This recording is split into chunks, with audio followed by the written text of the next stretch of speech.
Hello and welcome to the Beyond Podcast. And today we are going to be talking about Sejanus by Ben Jonson, as well as the work of a specific company around the world with a specific person.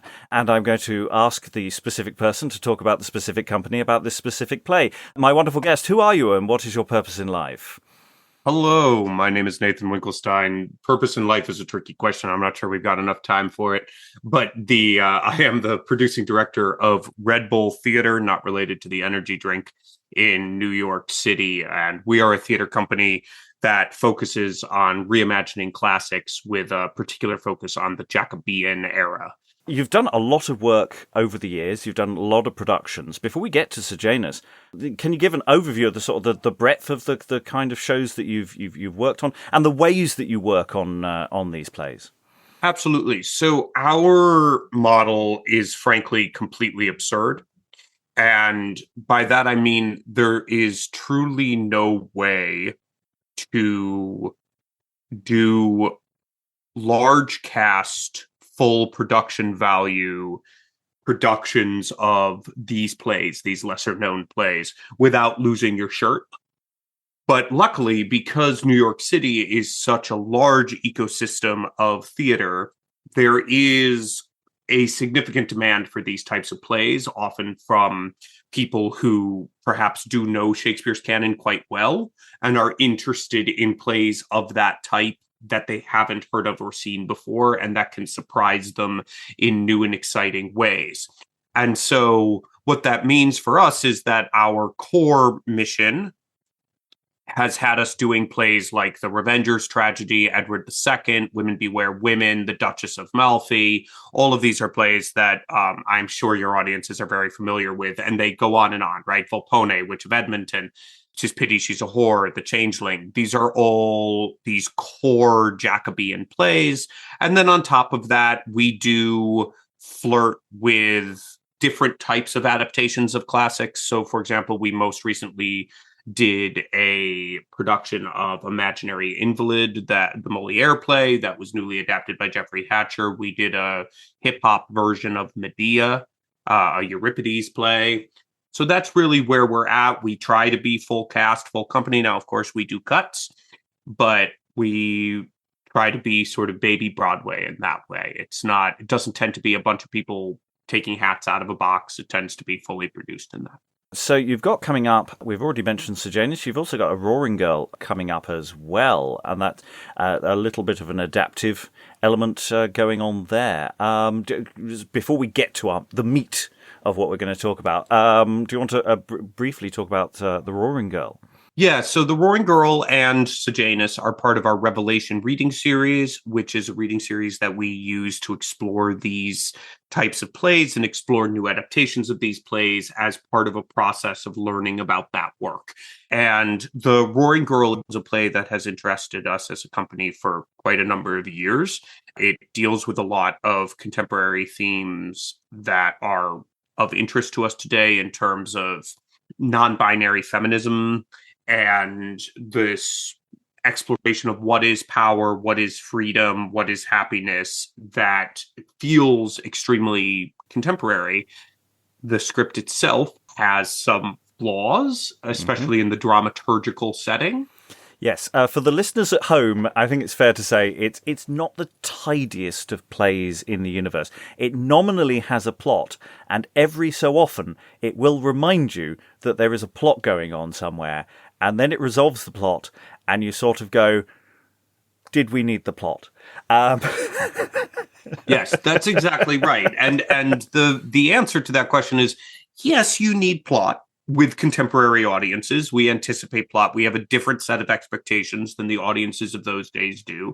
And so there are a lot of these plays, like The Roaring Girl, that sit in this pocket where they have this really, really great subject matter. They actually have all of the hard parts done. They have really interesting characters doing really well-written speeches, reaching heights that only this type of verse language can reach. And it needs to be, the infrastructure around it needs to be picked up and fixed and made to just work a little bit better from the modern era, just like you might modernize a classic home. Right. You want to keep the facade, you want to keep the structure and the bones, but you might need to bring it up to code. And so we will often do either strong edits, or we will in fact hire playwrights to do adaptations to bring these plays up to the 2026 now code. Yes, at time of recording and maybe at time of listening, but you may be listening into the far and distant future where this is all a wonderful distant memory.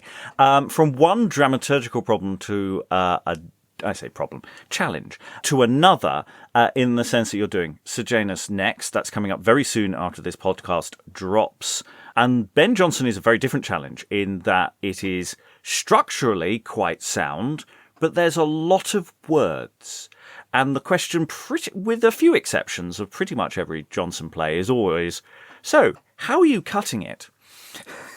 Well, and that is the question, right? He's extremely stentorian. He likes to hear himself. He likes to see his words spoken. And he has a little bit of a tendency, like many playwrights and many artists, we have a little bit of a tendency to want to tell people what we're doing instead of actually trusting that what we're doing will show them. And so for me, I've been the director on the Sejanus project for quite a while. I was attracted to the project 10 years ago and was stunned that it had never been produced, even as a reading, in the history of the United States. And I was very attracted to the core story of the piece. Now, you have to go hunting for the core story of the piece, because uncut, it runs about 4.5 hours and I think has over 50 individual speaking characters. Which is the reason it got booed off stage in 1603 when it was first produced. Yes, but also, to be fair, it's not the same script, because Ben Jonson decides later on that he's going to write out his collaborator. So anyone looking for that exciting George Chapman action, maybe we dodged a bullet here, guys, it will be disappointed, because, as I say, Jonson has taken it away and done his thing with it. So there's interesting questions about actually how big a text it was, originally, because the version we've got has gone through a process that has made it closer to literature than drama. Yes, he went back and edited it afterwards and added, we can assume, given how long it is, added quite a bit of text while also excising his partner. So the job of editing this piece that almost was rewritten for its literary value, editing it back to a productionable script has been a 10-year process. And the main reason that I went about doing it was that I found that the political conversation that was happening in this play is of particular resonance to the current political situation that is happening in my country, in the United States. And without getting too political here, there is what sets Sejanus apart is it is a pretty deep exploration of how corruption sneaks into a republic, and that it comes through cronyism and through the selling of influence. It comes through power brokers and cronyism and politicians being more interested in buying influence than in protecting their nation. And that particular look, which I think Jonson is quite insightful about in this play, is one that I was intrigued by in 2016 for a reason. And the play also, spoiler alert, the play ends with the number 2 in power in the Roman Empire being ripped apart by a mob. And the last time that we did a reading of this, we did one online in 2022, 2 weeks after a mob tried to rip apart the number 2 in power in my nation. And so the resonance has unfortunately not gone away. It has become clearer.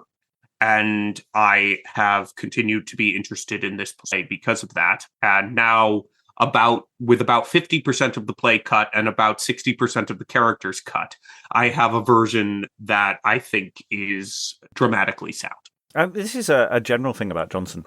Is the great thing about Jonson is there is too much material, because actually you can choose and craft your own adventure.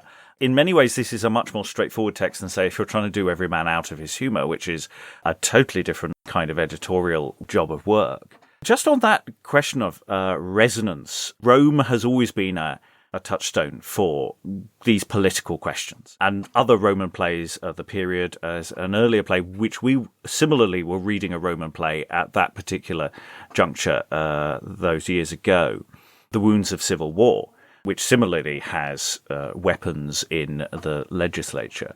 And it's when a play from hundreds of years ago suddenly leaps out and grabs you and says, yep, these things are all still here and still going on. And that's why they were writing about them 400 years ago, why they were writing about them in the aftermath of when all of these things were happening thousands of years ago. And that they can serve a function of sharpening our eyes to what's going on around us. And in a way that is not prescriptive. I mean, I'm sure Ben Jonson was quite prescriptive. But actually, yes, we as artists can be there to say, we're framing how politics functions and where it can go. Yeah, I deeply agree with that. I would also say, in its own way, to spin it slightly more optimistically, is it can feel, and it's a term that we all hear a lot right now, it can feel like we are living in unprecedented times. And I actually think there's a strange comfort in recognizing that that's not true. We are living in precedented times. Yeah. That this type of corruption has come for governance before. It happens quite often. Sometimes it is successful, sometimes it is defeated, and mankind moves forward. And hopefully we can learn from past instances to try to make the medicine a little bit more effective this time around. But I see it in that more optimistic light of, they were able to handle this, which is actually a more extreme version than what is happening right now. So hopefully we can handle what's going on right now. And that speaks, in my opinion, to something that I feel strongly about in all the art that I do, and I think that classical theater does well, which is, I don't think that theater people's superpower is our intelligence. I think many of us are very smart, but I don't think it is what separates us. I think that theater people's superpower is empathy, and is our ability to put ourselves and our minds and our hearts into other people's shoes and learn from that. And that can mean learning how easy it is to be a bad person, how easy it is to sell what you think is a few gold crowns or, say, 30 silver pieces, and in fact what you're doing is selling your soul, and what those sort of slippery slopes are like. And I think we often do a bad job in terms of how we make monsters of the people who either think differently than us or behave poorly, rather than recognizing, no, they're very much human, which both should mean we have sympathy for them, and we should recognize that the mistakes they're making are mistakes we could make if we're not careful with ourselves. Yes, and obviously, I think we'll come to the central figures in a moment, but I'm actually just sort of, and this may be something that has changed in your editing process, but I'm quite interested in the peripheral figures in these political events, because it's like, who is empowering certain people to do things? And we have a lot of senators and people in the background who are shifting their allegiances, who are cheerleaders for one, or purely sycophantic for different sides at different points. And actually, I remember when we were reading it in our Zoom room, that people were going, oh, well, this is a long speech, someone's making this terribly long speech, and I'm going, no, but it's not about the speech. It's about everybody else in the room watching the speech, deciding which side of the Senate they want to be standing. That's right. Oh, you're talking about the Tiberius speech at the end. Well, Correct. no, there are earlier instances Yes. as well, and this keeps happening. Of when we read a play, and initially we're forgetting how many people are in the room, and how Yes. that then changes what is going on, and also the difference between public speech and private speech. Is the person speaking publicly telling the truth, Right. or are they spinning something? And those dynamics are something really exciting and interesting about a text like this that, say, on paper looks really dull. And I think that's one of the problems Sejanus has always had, is that on paper it doesn't look exciting.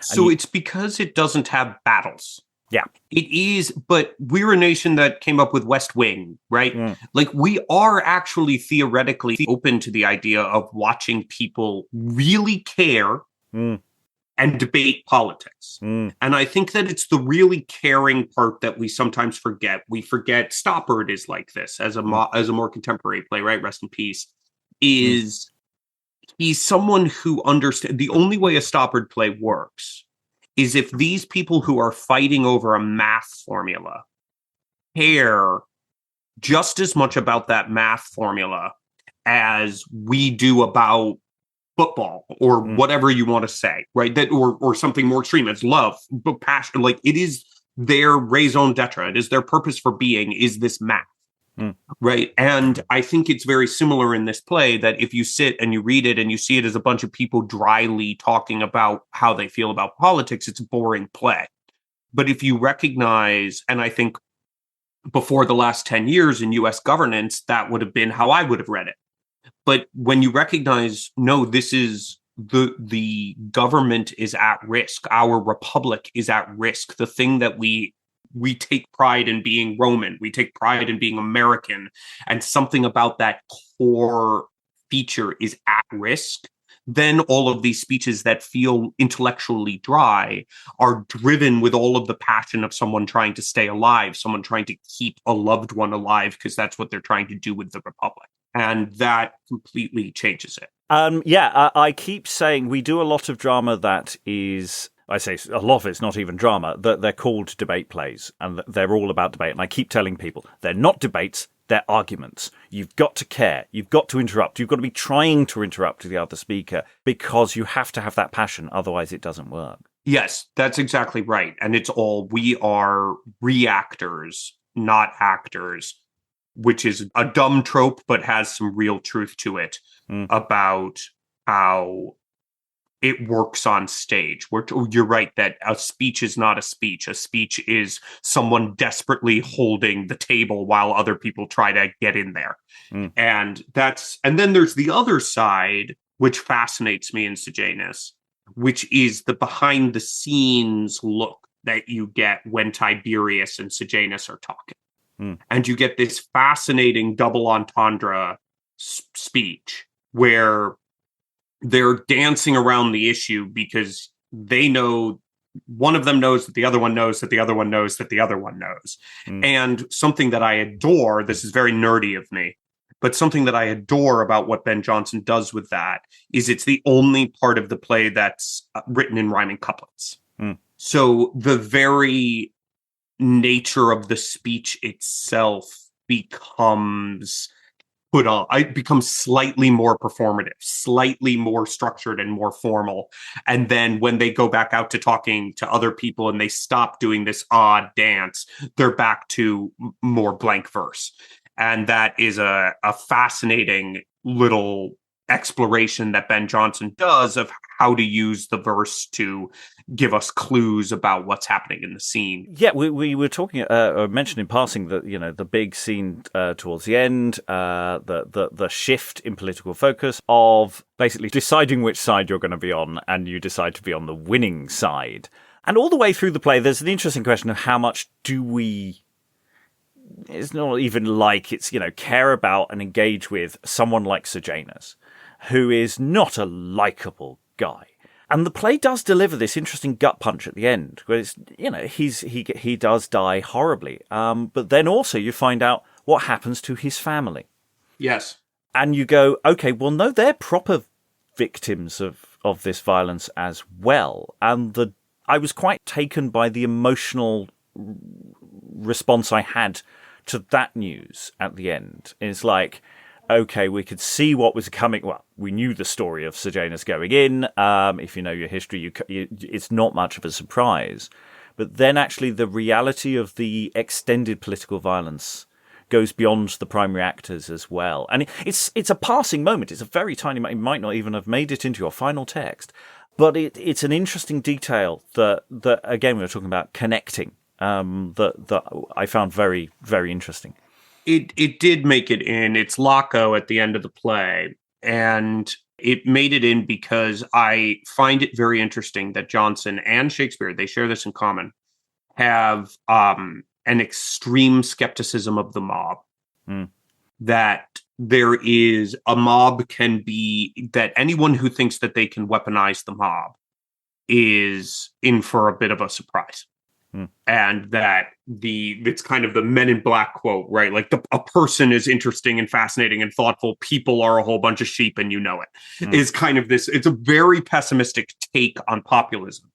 But I do find it an interesting warning about, you might be cheering as the audience of like, hey, the bad guy got their comeuppance, though you can have a whole conversation about how good or bad Tiberius is. But the bad guy got their comeuppance, and then you have it flipped around on you very quickly where you go, and then they killed an innocent family in a really horrific way, especially with the daughter.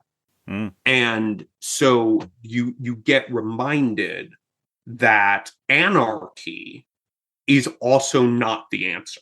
And I think that that's a very important warning, because I think whenever people lose the faith in the government, anarchy is a fun fantasy.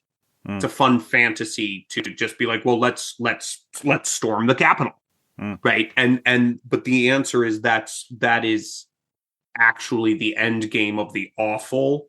It's not a healing fire.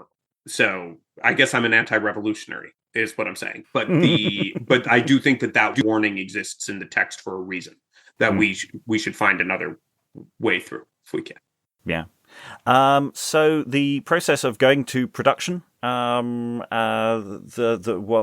process are you going through now? Are you going to be going through over the next, at time of recording, next couple, sort of week and a half, 2 weeks? By the time you're listening to this, it will be much less. What sort of process are you going through with the cast? So with our staged readings, we're very fortunate in the actors that we're able to get in the city. And I've been very fortunate with this cast, actually going back to one of your previous points about the side characters who do a lot of this switching back and forth. I've been very fortunate that a lot of actors seem to see in the text the same thing I do and are willing to come play in roles that are frankly too small for them. So like most directing, a huge part of it is casting. And I have a great cast. And then we get an incredibly limited rehearsal period before we basically put it up with music stands and chairs and some basic props and some basic sound cues and some basic light cues.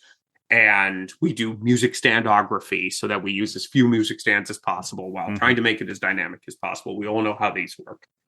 And then I do prep work with the actors with the largest chunks of text or the most complicated journeys in the play. I do a little bit of prep work ahead of the time with each of them, just because you don't have that time on the day to dig in. And especially with a piece like this, where so much of it is the subtle dance of conversation, that taking that time outside of rehearsal to really dig into that has been very useful, especially with Tiberius, who is in some ways motivationally the most complex character. And not quite as large a character as Sejanus, but motivationally complex. And so almost a Machiavel, even though they are the emperor.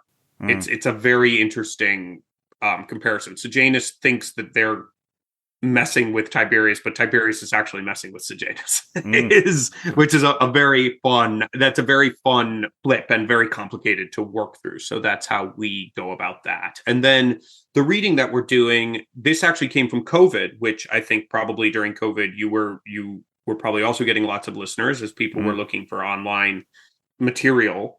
in COVID, we developed an international audience because we were doing readings of these types of plays every 2 weeks.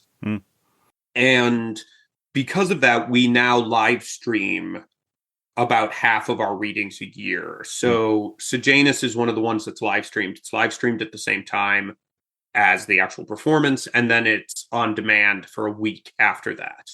And that's added an interesting dynamic because you do have to be, the cameramen are amazing, but you do have to keep it in mind a little bit as you're directing, that you're trying to make a shot that looks good for the stage, but also is easily capturable by one of 3 cameras, which is an interesting additional dance that we now do. So I can't ask you how it all went because it hasn't happened yet. But those listening to the podcast as it drops or in the week or 2 afterwards will be able to catch it somewhere, wherever you are online. So if you could just tell, the links will all be in the show description, but do tell us how we can find the show. Yeah, so you can go to redbulltheater.com and it will be talking to you there pretty clearly. You'll see mostly our advertisement for our upcoming production. But if you look at our programs, you'll see Revelation Readings, and the Sejanus will be right there for you to click into. And you'll see the wonderful cast that we have. You'll probably recognize a few names from various TV shows, etc. And you will also see how to buy in-person tickets if you're a New York audience member, or online tickets if you are not. Well, we have sadly run out of time. This is a very sort of quick snapshot podcast, but it would be lovely to chat with you again sometime in the future. Find out maybe how this one went, or how your upcoming seasons might be all coming together and continuing. It's always lovely to talk to someone who works actively with these texts on a regular basis. There aren't so many of us around at the moment. No. So it is genuinely lovely to be able to talk to you. Very much the same. I very much enjoy talking to anybody who shares the same passion in the field as myself. Well, all that remains is thank my wonderful guest for being wonderful. Thank you very much, and goodbye. Goodbye. Thank you for listening.